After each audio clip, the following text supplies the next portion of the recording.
Welcome to Behind the Chateau Doors, where I delve into the episode of Chateau Unwrapped. Pavlina joins the Cadeau. If anyone is easily triggered, this is not the channel for you, so go and find something else to watch. For anyone that isn't aware, Pavlina is a refugee from Ukraine that escaped from Kiev and travelled into France and was invited by Stephanie to come and seek refuge at Chateau de la Lande. I would just like to add that I swear a lot. I'm Australian, so yeah, we fucking swear. And if you don't fucking like it, then you can just fuck off.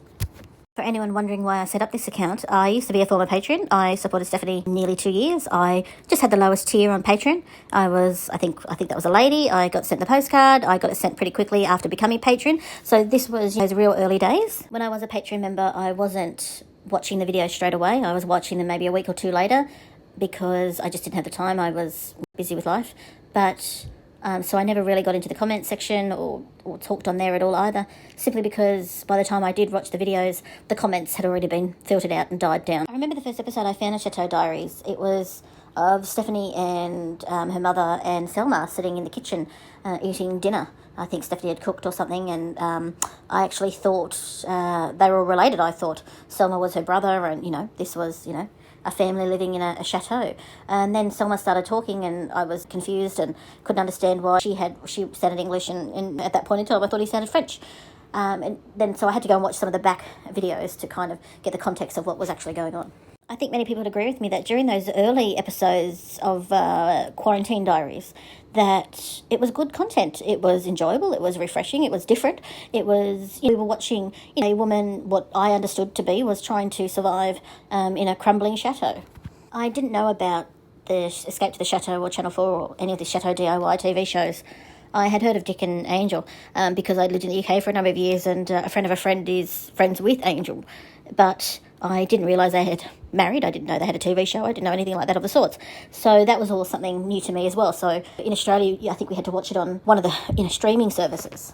I've only watched a handful of the Chateau Unwrapped videos. It wasn't content I was interested in watching. I couldn't understand why people from around the world were sending things like costume jewellery and aprons and tea towels or even seeds to Stephanie. I mean, for me, the seeds things confused me. Maybe it's an Australian thing, but in Australia, we have a very strong import of and customs. You do not bring seeds into the country unless they're listed as approved. Otherwise, they're just going to get incinerated.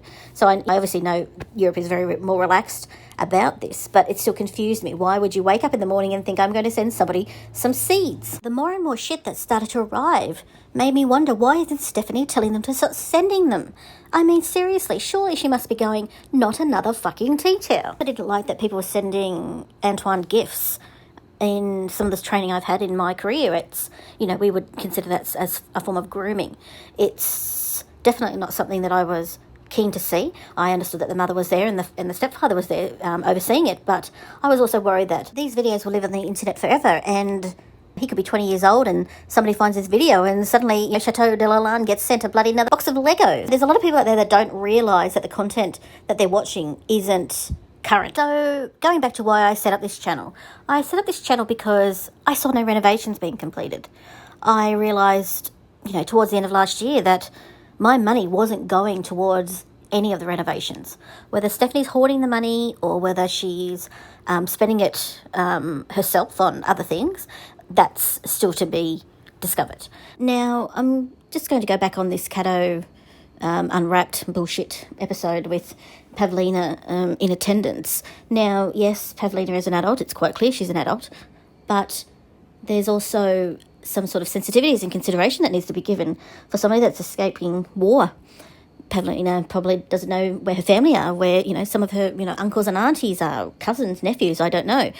I think, if you really wanted to highlight the atrocities that's happening there, interview her, for fuck's sake. Don't stick her in front of a goddamn motherfucking screen and watch her open up a motherfucking gift of some sort of fucking stupid raccoon.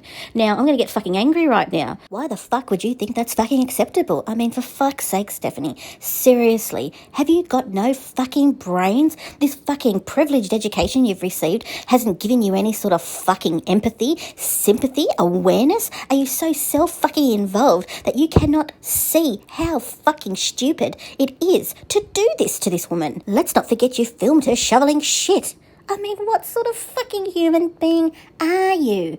My God. You're a cruel woman, Jarvis. You've obviously learnt from the best, which is your mother. Now, I liked your mother in the early days, but then I suddenly realised she's like my mother, who's an absolute cunt. Now, to the people that are sending Stephanie Jarvis their shit, do you seriously, truly believe she enjoys receiving it? Do you really? Can you believe that she really wants your fucking shit diamond art? Are you for real? She's already got bad artwork on her wall, which is her fucking father's. Here in Australia, we call diamond art bogan art, because only fucking bogans do that sort of fucking craft. Well, that's the end of my review, because I couldn't fucking bear to watch a single fucking second more of this fucking shit show.